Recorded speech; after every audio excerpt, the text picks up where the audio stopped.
जय श्री श्याम दोस्तों, स्वागत है आप सभी का आपके अपने चैनल थ्री स्टडी 2.0 के ऊपर।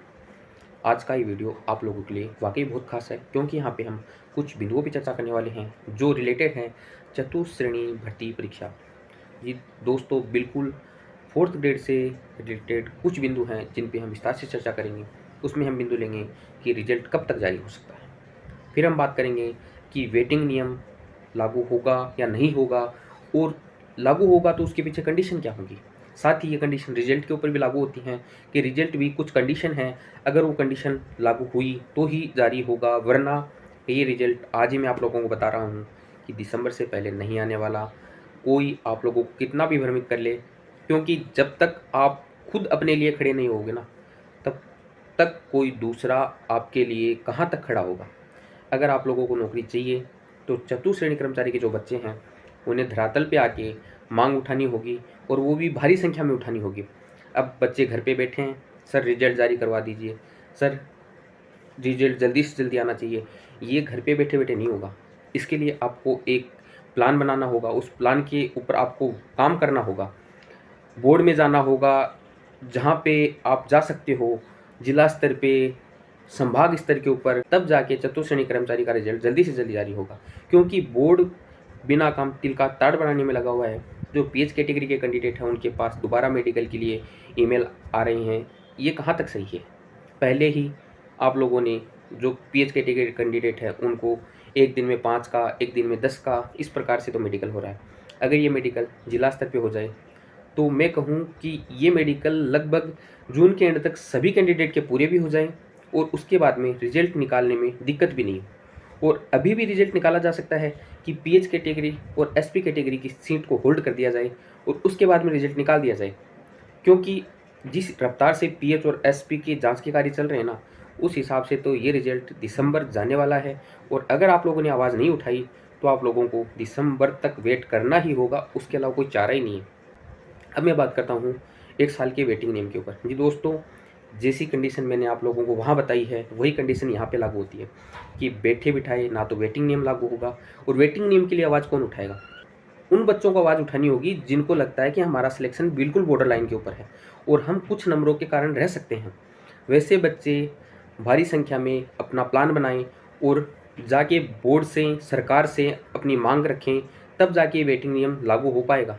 क्योंकि जिन बच्चों के नंबर बहुत ज़्यादा है ना, और वो अपनी कैटेगरी में बिल्कुल ऊपर की रैंक में बैठे हैं, वो बच्चे वेटिंग नियम के लिए क्यों आवाज़ उठाएंगे? वो क्यों बोलेंगे? उनको क्या मतलब है वेटिंग नियम से? मतलब कहने का मतलब है, जब उनका सिलेक्शन उनको पता है कि श्योर है, तो वो बच्चे वेटिंग नियम के लिए क्यों बोलेंगे? वेटिंग नियम के लिए उन बच्चों को बोलना होगा जिन बच्चों को मेरिट से बाहर होने का डर है। अब कुछ बच्चे बोलेंगे क्या पता लगेगा कि हम मेरिट से बाहर हो सकते हैं। जी दोस्तों, पता सबको लगता है कट ऑफ के अंदर कौन बच्चा आ रहा है। एक रेंज हमारे द्वारा बताई जाती है कि संभावित इस रेंज तक का बच्चा सिलेक्शन ले लेगा। अब उस रेंज में आप अपने आप को देख सकते हो कि इस रेंज के अंदर हम आ रहे हैं या नहीं आ रहे। संभावना है कि आप उस रेंज में आ रहे हो तो आपका सिलेक्शन हो जाएगा, और अगर आप उस रेंज में नहीं आ रहे हो तो आपको 1 साल की वेटिंग के लिए आज ही आवाज़ उठानी चाहिए। और एक बात बताऊं, सिलेक्शन होने वाले तो सिर्फ और सिर्फ ये जो सीट है 54-55 हज़ार इनके ऊपर है। बाकी तो जो बॉर्डर लाइन के ऊपर है वो बच्चे तो बहुत सारे हैं, और अगर वो बच्चे ही खुद के लिए आवाज़ नहीं उठाएंगे तब तक कोई दूसरा उनके लिए आवाज़ उठाने नहीं आएगा। वो एक कहते हैं ना कि हमारी राजस्थानी में कहावत है कि जब तक बच्चा रोता नहीं तब तक तो माँ भी दूध नहीं पिलाती। तो वो कहते हैं ना कि जब तक आप खुद के लिए कुछ नहीं कर सकते तो दूसरा आपके लिए क्यों करेगा कुछ। दोस्तों बिल्कुल, पहले आप लोगों को आगे आना होगा, उसके बाद में आपके पीछे कोई लीडर भी आ सकता है, कोई बड़ा नेता भी आ सकता है कि वो आपको सपोर्ट दे। पर अभी देखने को मिल रहा है कि बच्चे सिर्फ घर बैठे हैं और बस उनको चाहिए कि 1 साल का वेटिंग नियम लागू हो जाए। जी ऐसे बिल्कुल नहीं होता। हर चीज़ के लिए कोशिश करनी होगी, और कोशिश आप ही लोगों को करनी होगी। कोई दूसरा आपके लिए आके करेगा। कोई बिहार से ना बच्चा आएगा, ना कोई बंगाल से बच्चा आएगा, ना कोई यूपी का बच्चा आएगा कि राजस्थान में वेटिंग नियम लागू करो। अगर आप लोग इस उम्मीद में हो कि कोई चमत्कार हो जाएगा और वेटिंग नियम लागू हो जाएगा, तो ये बिल्कुल नहीं होने वाला। अगर सिर्फ ये कपोल कल्पित बातें हैं जो आप सोच रहे हो और ये सोचते रहो, जब टाइम हाथ से निकल जाता है ना कि अब पछताए क्या तो होता जब चिड़िया चुग गई खेत। जब टाइम निकल जाएगा उसके बाद में आप लोग खुद पछताओगे, क्या पता उस टाइम पे आवाज़ उठाई होती ना, तो आज हमारा भी सिलेक्शन हो गया होता, क्योंकि श्योर है कि बच्चे दूसरी नौकरी में जाएंगे और 1 साल के अंदर अंदर जाएंगे, क्यों वैकेंसी आएंगी और बच्चे दूसरी नौकरी में सेलेक्ट होंगे और वो यहाँ पे चतुर्थ श्रेणी की सीटों को खाली करेंगे। और अगर चतुर्थ श्रेणी की सीटें खाली होती हैं तो उन सीटों पे वेटिंग तभी आएगी जब ये वेटिंग नियम लागू होगा, वरना आज के नियम के हिसाब से ये सीटें लैप्स हो जाती हैं। क्योंकि एक बार अगर किसी बच्चे ने शाइन किए और उसके बाद में वो बच्चा छोड़े ना छोड़े, आज का नियम ये कहता है कि वो सीट लैप्स हो गई, वो खराब हो गई, वो आगे की वैकेंसी में आएगी। अब ये नियम ही है जो आप लोगों को नौकरी दिलवा सकता है। अब आप समझदार हैं, आपको क्या करना है क्या नहीं करना, मैंने आप लोगों को हिंट दे दिया है कि आप किस प्रकार से वेटिंग नियम लागू करवा सकते हैं।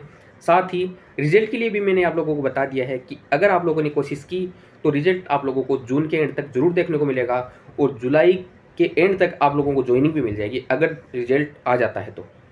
पर इसके लिए आप लोगों को कोशिश करनी ही होगी, काम करना ही होगा, वरना कोई मतलब नहीं है। क्योंकि बैठे बिठाए कोई काम नहीं होगा, ना कोई नेता आपके लिए आवाज़ उठाएगा। हो सकता है कुछ बेरोजगार संघ हैं जो लगे हुए हैं इस नियम को लागू करवाने में, पर उनको भी तो थोड़ा सपोर्ट दो ना। जब एक तो अकेला आदमी कहीं जाके खड़ा होता है और 1000 आदमी कहीं जाके खड़े होते हैं तो प्रभाव ज़्यादा पड़ता है। ये आप लोग हमेशा सोच के चलिए कि भीड़ हमेशा है ना, और वो भीड़ अगर जायज़ मांग के लिए जा रही है तो उनकी मांग मानी जाती है। कोशिश करने के ऊपर बच्चों की मांगों को स्वीकार किया भी है। तो अब आप लोगों के ऊपर है, आप लोगों को करना क्या है। हर एक वो बच्चा जिसने चतुर्थ श्रेणी कर्मचारी की एग्ज़ाम दी है वो मेरे हिसाब से एकदम मैच्योर है, अपनी ज़िंदगी के बारे में जानता है, अपना भविष्य जानता है, उसको क्या करना है क्या नहीं करना वो अच्छी से और भली भांति जानता है। इससे ज़्यादा मैं आप लोगों को क्या कहूँगा। तो अब हम बात करते हैं हमारी वीडियो का जो मेन टॉपिक है उसके ऊपर।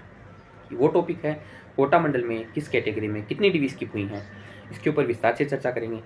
तो सबसे पहले हम चर्चा करेंगे कोटा मंडल में जो सामान्य की सीटें हैं उनके ऊपर। तो यहाँ पे लगभग 11,500 की रेंज तक 88 बच्चे डिवी स्किप कर रहे हैं, 14,500 की रेंज तक 108 बच्चे, 12,500 की रेंज तक 95 बच्चे और 15,500 की रेंज तक 109 बच्चे हैं जो डिवी स्किप कर रहे हैं।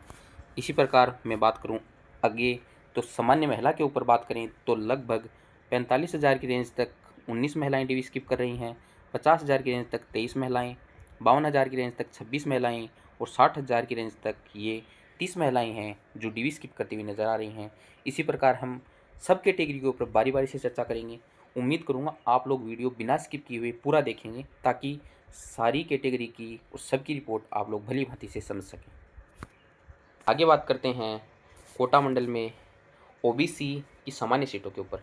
तो यहाँ पे हम देखेंगे कि 11,000 की रेंज तक 52 बच्चे ऐसे हैं जो डिवी स्किप कर रहे हैं, 13,000 की रेंज तक 63 बच्चे हैं, 15,000 की रेंज तक 69 बच्चे हैं, 23,000 की रेंज तक 95 बच्चे हैं और 95,000 की रेंज तक 97 बच्चे ऐसे हैं जो अपना डिवी स्किप कर रहे हैं। साथ ही हम बात करते हैं कोटा मंडल में ओबीसी महिला की सीटों के ऊपर। तो यहाँ पे लगभग 65,000 की रेंज में 19 महिलाओं ने डिवी स्किप की है, 70,000 की रेंज में 23 महिलाओं ने और 72,000 की रेंज में 25 महिलाओं ने डिवी स्किप की है।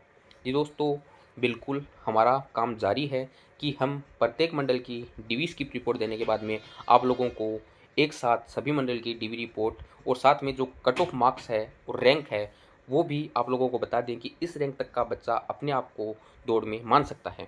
तो इस पे हमारा काम जारी है। एक बार हम सभी मंडल की डिवी स्किप रिपोर्ट आप लोगों को दे रहे हैं जिसमें हमने 4 मंडल की दे दी है और 5वें मंडल की आज मैं दे रहा हूँ। अब बात करते हैं कोटा मंडल में ईडब्ल्यूएस सामान्य की सीटों के ऊपर। तो यहाँ पे लगभग 35,000 की रेंज में 20 ने, 42,000 की रेंज में 24 ने, 47,000 की रेंज में 29 ने और 50,000 की रेंज में 33 बच्चों ने डिवी स्किप की है।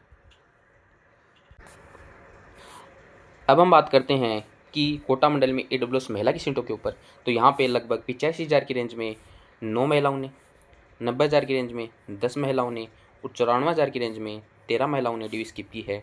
और ये जो डिवी स्किप है इसी के कारण आप लोगों को मेरिट नीचे आती हुई दिखाई देगी। अभी आप लोगों को बहुत कम दिखाई दे रही हैं कि प्रत्येक मंडल में आप लोग बोलोगे कि 9 सीटें, 10 सीटें, 13 सीटें, 50 सीटें, 100 सीटें, इससे कितनी मेरिट नीचे आ जाएगी। पर आप लोग सोच के चले कि जब ये 9 मंडल की एक साथ बताई जाएगी तब ये भारी भरकम मात्रा में मेरिट आप लोगों को नीचे आती हुई दिखाई देगी और तब आप लोगों को समझ में आएगा कि डिवी स्किप रिपोर्ट कितनी ज़रूरी थी आप लोगों के लिए। और डीवी स्किप के कारण ही मेरिट पे प्रभाव होगा। अगर बच्चे डीवी स्किप नहीं करते तो हमारे द्वारा जो पहले मेरिट बताई गई थी 5 वीडियो के अंदर, वो वीडियो लगभग हमें सही साबित होती, पर अब डीवी स्किप ज़्यादा होने के कारण हमें भी अपनी जो रेंज बताई गई है उससे नीचे मेरिट को लाना होगा और आप लोगों को फिर से एक संभावित रेंज बतानी होगी। अब हम बात करते हैं एमबीसी महिला की सीटों के ऊपर। तो एमबीसी महिला में लगभग 1 लाख की रेंज तक 14 सीटों पर और 1,30,000 की रेंज तक 23 सीटों पर डीवी स्किप हुई है। इसी प्रकार बात करें कोटा मंडल में एमबीसी की सामान्य सीटों के ऊपर, तो 42,000 की रेंज तक 28 सीटों के ऊपर और 45,000 की रेंज तक 30 सीटों के ऊपर डीवी स्किप हो चुकी है। इस प्रकार आप लोगों ने लगभग सामान्य, ओबीसी, ईडब्ल्यूएस और एमबीसी के ऊपर जो डाटा हैं वो पूरे देख लिए हैं। अब हम अगली कैटेगरी के ऊपर बात करते हैं जो है एससी कैटेगरी। तो कोटा मंडल में एससी सामान्य सीटों के ऊपर मैं बात करूं तो लगभग आप लोगों को 68,000 की रेंज तक 47 बच्चे डीवी स्किप करते हुए दिखाई देंगे, 72,000 की रेंज तक 54 बच्चे, 75,000 की रेंज तक 57 बच्चे और 80,000 की रेंज तक 62 बच्चे। दोस्तों बिल्कुल ये सीटें अभी संभाग वाइज हैं, यानी कि मंडल वाइज हैं। बाकी जब ये सीटें एक साथ बताई जाएंगी तब आप लोगों को मेरिट में फ़र्क देखने को बिल्कुल नज़र आएगा और मेरिट पे हम लोग काम कर रहे हैं। अगर आप लोगों ने चैनल को सब्सक्राइब नहीं किया है तो सब्सक्राइब करके रख लें, ताकि जैसे ही हम मेरिट का वीडियो लेके आते हैं तो आप लोगों को वो वीडियो टाइम से मिल जाए। अब हम बात करते हैं कोटा मंडल में एससी महिला की सीटों के ऊपर। तो यहाँ पे लगभग 1,80,000 की रेंज तक की महिलाएं हमने ले ली हैं कि वो 59 सीटें पे डीवी स्किप कर रही हैं। जी दोस्तों बिल्कुल 1,80,000 की रेंज तक 59 लड़कियां ऐसी हैं जो डीवी स्किप कर रही हैं। और इसी में मैंने नीचे भी लिख दिया है कि एससी में कुल 59 महिलाओं ने डीवी स्किप किया है। अब हम बात करते हैं कोटा मंडल में एसटी सामान्य की सीटों के ऊपर। तो यहाँ पे लगभग 1 लाख की रेंज तक 154 बच्चों ने डीवी स्किप की है। जी दोस्तों बिल्कुल मेरे द्वारा जो रेंज बताई गई थी मेरे कट ऑफ के वीडियो में, वहाँ पे मैंने आप लोगों को लगभग यही रेंज बताई थी, 1,66,000 के करीब। अब मेरे को ये रेंज बिल्कुल नीचे जाती हुई नज़र आ रही है, इसीलिए मैंने यहाँ पे आप लोगों को 1 लाख, 1,10,000 और 1,20,000 तक की डीवी रिपोर्ट दी है। अब हम बात करते हैं 1,10,000 तक कितने बच्चे डीवी स्किप कर रहे हैं। तो ये 227 बच्चे हैं। 1,20,000 की रेंज तक 231 बच्चों ने डीवी स्किप की है। अब हम बात करते हैं एसटी महिला की सीटों के ऊपर। तो यहाँ पे लगभग टोटल 2,05,000 की रेंज तक। दोस्तों बिल्कुल ये आंकड़ा है 2,00,000 और 5,000, इससे आप 20,500 ना पढ़ें, 2,05,000 हैं। 2,05,000 की रेंज तक यहाँ पे 70 महिलाओं ने डीवी स्किप की है। एसटी में कुल 70 महिलाओं ने डीवी स्किप किया है। यहाँ पे मैंने नीचे ये लाइन नोट भी कर दी है। साथ में मैं आप लोगों को बताऊं कि कोटा के अंदर अब हम बात करते हैं कोटा मंडल में जो सहरिया है उसके ऊपर। तो सहरिया में बात करूं तो टोटल 218 सहरिया पुरुष ऐसे हैं जिन्होंने अपनी डीवी स्किप की है और महिला में 74 महिला उम्मीदवार ऐसी हैं जिन्होंने अपनी डीवी स्किप वहाँ पे कर दी है। अब हम बात करेंगे प्रत्येक कैटेगरी में उसकी सब कैटेगरी के ऊपर। तो सबसे पहले हम जो सामान्य हैं उसमें बात करें तो सामान्य महिला में तलाकशुदा की बात करूं तो 42 महिलाएं ऐसी हैं जिन्होंने डीवी स्किप की है। विधवा में 37 महिलाएं ऐसी हैं जिन्होंने डीवी स्किप की है। या एलडीसीपी की बात करूं तो 1 candidate, BLV 2 candidate, ex serviceman का 1 कैंडिडेट, एचआई की 0 कैंडिडेट, स्पोर्ट्स पर्सन के 3 कैंडिडेट हैं जिन्होंने डीवी स्किप की है। इसी प्रकार अगले श्रेणी ओबीसी में बात करूं तो यहाँ पे डिवोर्स में 16 महिलाओं ने, विधवा में 13 महिलाओं ने, एलडीसीपी के 23 कैंडिडेट ने, बीएलवी के 23 कैंडिडेट ने, एक्स सर्विसमैन के 8 ने, एचआई के 4 ने और स्पोर्ट्स पर्सन में 40 कैंडिडेट ऐसे हैं जिन्होंने यहाँ पे अपनी डीवी स्किप की है। अगली रिपोर्ट पे मैं बात करूँ तो अगले में हमें ईडब्ल्यूएस श्रेणी मिलती है, जहाँ पे महिला में बात करूँ तो 5 डिवोर्स महिलाओं ने, 4 विधवा महिलाओं ने, 2 एलडीसीपी, 4 बीएलवी, 3 एक्स सर्विसमैन, 1 एचआई और 6 स्पोर्ट्स पर्सन हैं जिन्होंने अपनी डीवी स्किप की है। अब हम बात करते हैं कोटा मंडल में जो एमबीसी कैटेगरी है उसके ऊपर। तो यहाँ पे महिला उम्मीदवार की बात करूँ तो 2 तलाकशुदा महिलाओं ने, 1 विधवा महिला ने, 1 LDCP candidate, 5 BLV, 3 ex serviceman, 1 HI और 9 स्पोर्ट्स पर्सन हैं जिन्होंने यहाँ पे अपनी डीवी स्किप कर दी है। अब हम बात करते हैं अगली कैटेगरी के ऊपर अगली कैटेगरी है अपने पास में एससी कैटेगरी। यहाँ पे लगभग 9 महिलाएं ऐसी हैं जो डिवोर्स कैटेगरी में डीवी स्किप कर रही हैं, 7 महिलाएं ऐसी हैं जो विडो कैटेगरी में डीवी स्किप कर रही हैं। एलडीसीपी में बात करूँ तो 6 एलडीसीपी, 7 बीएलवी, 2 एक्स-सर्विसमैन, 3 एचआई और 18 स्पोर्ट्स पर्सन हैं जो अपनी डीवी स्किप कर रहे हैं। अब मैं बात करता हूँ एसटी कैटेगरी के ऊपर। तो एसटी में लगभग जो 8 डिवोर्सी महिलाओं और 9 विधवा महिलाओं ने डीवी स्किप कर दी है।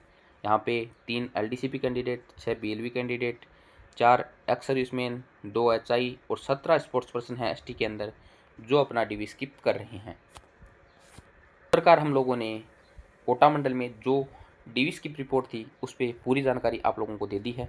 उम्मीद करूँगा आप लोगों को जो जानकारी दी गई है वो समझ में आई होगी। अगर कहीं पे कोई टाइपिंग एरर या बोलने में त्रुटि रह गई हो तो उसे केवल एक मानवीय भूल समझें।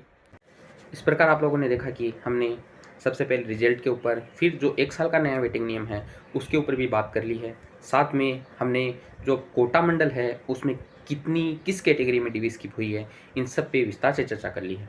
उम्मीद करूँगा जो जानकारी मैंने आप लोगों को दी है वो भली भांति से आप समझ पाए होंगे। साथ ही मैं आप लोगों को एक जानकारी यहाँ पे और भी दे दूँ कि जो बच्चे आगे कॉम्पिटिशन एग्ज़ाम की तैयारी कर रहे हैं वो अभी जो सीईटी है उसकी तैयारी ज़ोरों शोरों से करें, क्योंकि इस बार सीईटी आसान नहीं रहने वाली है। बोर्ड अध्यक्ष ने पहले संकेत दे दिए हैं कि सीईटी का पेपर इस प्रकार का बनाया जाएगा कि लगभग 3 से 3.5 लाख बच्चे ही पेपर को पास कर पाएँ, जिससे कि हम एक ही पारी में परीक्षा का आयोजन करवा के और परीक्षा करवा सकें।